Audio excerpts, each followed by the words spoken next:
వారికి శ్రీ విశ్వావసునామ సంవత్సరం 2025 సంవత్సరంలో మనకి అద్భుతంగా ఉంది అని చెప్పాలి. మొన్నటిదాకా లాభంలో ఉన్నటువంటి రాహువు ఇప్పుడు మనకి రాజ్య స్థితిగతుడవుతున్నాడు. జన్మంలో ఉన్నటువంటి గురుడు ధనస్థానంలోకి వస్తున్నాడు. కాబట్టి వృత్తి, వ్యాపార, ఉద్యోగ విషయాలలో అఖండంగా ఉంటుంది.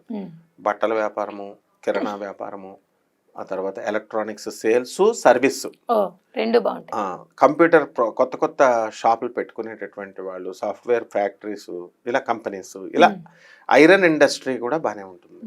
కాబట్టి లాభంలోకి మార్చి 29, 2025 సంవత్సరం తర్వాత శని లాభంలోకి రాబోతున్నాడు. కాబట్టి ఇనుము సంబంధించినటువంటి బిజినెస్లు, స్క్రాప్ ఐరన్ బిజినెస్ చేసినా కూడా అద్భుతంగా ఉంటుంది. ఆయిల్ ఇండస్ట్రీస్ మంచి రేడింపు ఉంటుంది.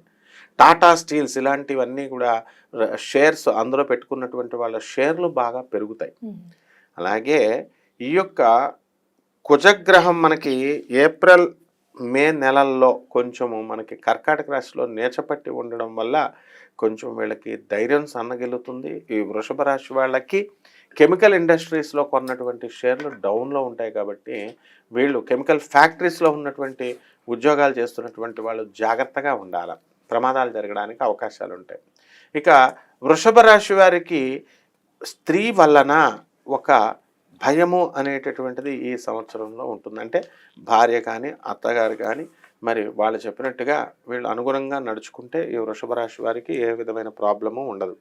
ఎందువల్లంటే ఈ వృషభ రాశికి శుక్రుడు అధిపతి. ఆ శుక్రుడు మనకి ఈ సంవత్సరము ఇప్పుడు ప్రజెంట్ కూడా శుక్రుడు రాహుతో కలిసి ఉచ్చ స్థితిగతుడై ఉండి కూడా రాహుతో కలిసి అనేక